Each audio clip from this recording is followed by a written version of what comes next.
ನಿಮ್ಮ ಮೇಲೆ physical abuse ಆಗ್ತಾ ಇದ್ದಲ್ಲಿ ಏನು ಮಾಡಬೇಕು?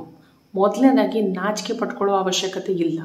ಹೊಡೆಯೋರಿಗೆ ಇಲ್ಲದೆ ಇರೋ ನಾಚಿಕೆ ನಿಮ್ಗೆ ಯಾಕೆ ಇರಬೇಕು ಹೇಳಿ?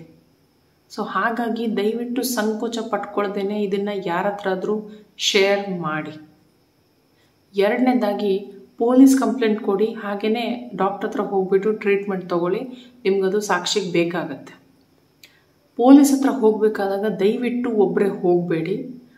ಲಾಯರ್ ನಿಮ್ಮ ಜೊತೆಗೆ ಬರಬೇಕಾಗಿದ್ದಲ್ಲಿ ಅವರು 4,000 to 5,000 ಎಟ್ಲೀಸ್ಟ್ ತೊಗೋತಾರೆ. ಹಾಗಾಗಿ ಲಾಯರ್ನ ಕರ್ಕೊಂಡು ಹೋಗೋ ಬಗ್ಗೆ ಯೋಚನೆ ಮಾಡಬೇಡಿ. ಒಂದು ವೇಳೆ ಅವ್ರು ಬಂದರೂ ಕೂಡ ಅಲ್ಲಿ ಏನೂ ಬಾಯಿ ಬಿಡೋದಿಲ್ಲ, ನೀವೇ ಮಾತಾಡಬೇಕಾಗತ್ತೆ. ಹಾಗಾಗಿ ನೀವು ನಿಮಗೆ ಯಾರಾದರೂ ಗೊತ್ತಿದ್ದವರಿದ್ದಲ್ಲಿ, ಯಾರಾದರೂ ಗಂಡಸರಿದ್ದಲ್ಲಿ ಅವ್ರನ್ನ ಕರ್ಕೊಂಡು ಹೋಗಿ. ಅದಕ್ಕಿಂತ ಬೆಸ್ಟ್ ಏನಪ್ಪ ಅಂತಂದರೆ ಮಹಿಳಾ ಸಂಘಗಳಿರುತ್ತಲ್ವ, ಅಲ್ಲಿ ಹೋಗಿಬಿಟ್ಟು ನೀವು ನಿಮ್ಮ ಕಷ್ಟವನ್ನು ಹೇಳಿಕೊಂಡು ಅವರ ಮೂಲಕ ಹೋಗಿ. ಯಾಕಂದರೆ ಬಹಳಷ್ಟು ಬಾರಿ ಏನಾಗುತ್ತೆ ಅಂದರೆ ನೀವು ನಿಜವಾಗ್ಲೂ ಅಬ್ಯೂಸಿಗೆ ಒಳಗಾಗಿದ್ರು ಕೂಡ ಪೊಲೀಸ್ನವರು ಕಂಪ್ಲೇಂಟ್ ತೊಗೊಳೋದಿಲ್ಲ.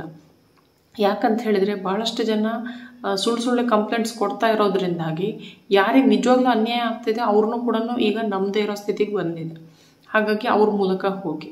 ಆಮೇಲೆ ಪೊಲೀಸ್ ಕಂಪ್ಲೇಂಟ್ ಕೊಟ್ಟು ಕೂಡಲೇ ಏನು FIR ದರ್ಜಾಗೋದಿಲ್ಲ. ಸೊ ಫಸ್ಟ್ ಕೌನ್ಸಿಲಿಂಗ್ ಇರುತ್ತೆ. ಕೌನ್ಸಿಲಿಂಗ್ ನಂತರದಲ್ಲಿ ನೀವು ಏನಾದರೂ FIR ಮಾಡಲೇಬೇಕು ಅಂತಂದಲ್ಲಿ ನೆಕ್ಸ್ಟ್ ನೀವು FIRನ ದರ್ಜ್ ಮಾಡ್ಬೋದು.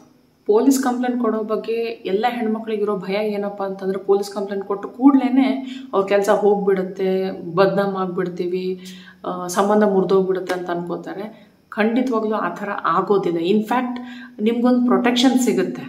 ನೀವು ಒಂದು ವೇಳೆ ನಿಮಗೋಸ್ಕರ ಒಂದು ಆ್ಯಕ್ಷನ್ ತೊಗೊಳ್ಳದೆ ಹೋದಲ್ಲಿ ನೀವು ಅದನ್ನು ಅನುಭವಿಸ್ತಾ ಹೋಗ್ತೀರಾ. ನಾಳೆ ನಿಮ್ಮ ಬಗ್ಗೆನೇ ನಿಮಗೆ ಅಸಹ್ಯ ಬಂದು ಹೋಗುತ್ತೆ. ನಿಮಗೆ ಹೊಡೆಯೋದನ್ನು ನೋಡ್ತಾ ಬೆಳೆದಂಥ ಆ ಮಕ್ಳಿಗೆ ಏನು ಅನ್ಸುತ್ತೆ ಅಂದರೆ ಇದು ಸಹಜ ಅಂತ ಅನ್ಸೋಕ್ಕೆ ಶುರು ಆಗುತ್ತೆ. ಗಂಡು ಮಗು ಆಗಿದ್ದಲ್ಲಿ ನಾಳೆ ಅವ್ನ ಹೆಂಡತಿಗೂ ಹೊಡಿಬೋದು. ನಿಮ್ಗೊಂದು ವೇಳೆ ಮಗಳಿದ್ದಲ್ಲಿ ನಾಳೆ ಅವಳು ಕೂಡ ಅವಳು ಗಂಡ ಹೊಡೆದಾಗ ಅದು ಸಹಜ ಅಂತಲೇ ಅನ್ಕೊಂಡ್ಬಿಡ್ತಾಳೆ. ಇಲ್ಲ ಅವಳಿಗೆ ಗಂಡು ಮಕ್ಳ ಮೇಲೆ ದ್ವೇಷನೇ ಬರ್ಬೋದು. ಹಾಗಾಗಿ ದಯವಿಟ್ಟು ಧೈರ್ಯ ಮಾಡಿ ಆ್ಯಕ್ಷನ್ ತೊಗೊಳ್ಳಿ.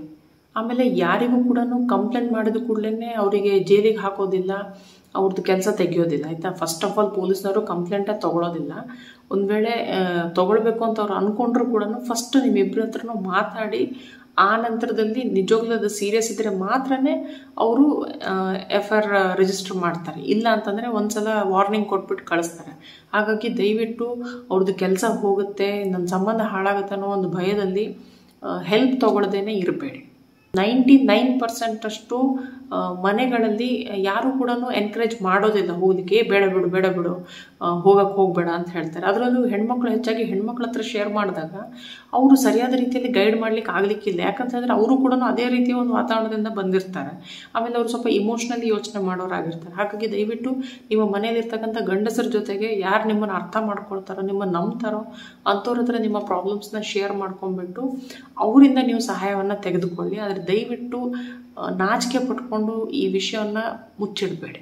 ಆಮೇಲೆ ಯಾವುದೇ ಲಾಯರ್ನ ಆಯ್ಕೆ ಮಾಡೋದಿದ್ರು ಕೂಡ ರೆಫರೆನ್ಸ್ ಬೇಸಲ್ಲಿ ಲಾಯರ್ನ ಆಯ್ಕೆ ಮಾಡಿ. ಯಾಕಂದರೆ ಬಹಳಷ್ಟು ಜನ ನಿಮ್ಮನ್ನು ಲೂಟಿ ಮಾಡೋದ್ರಲ್ಲಿ ಅಥವಾ ನಿಮಗೆ ಮಿಸ್ಗೈಡ್ ಮಾಡೋದ್ರಲ್ಲಿ ಇರ್ಬೋದು, ಅಥವಾ ಅವ್ರ ಹತ್ರ ನಾಲೆಜೇ ಇರಲಿಕ್ಕಿಲ್ಲ.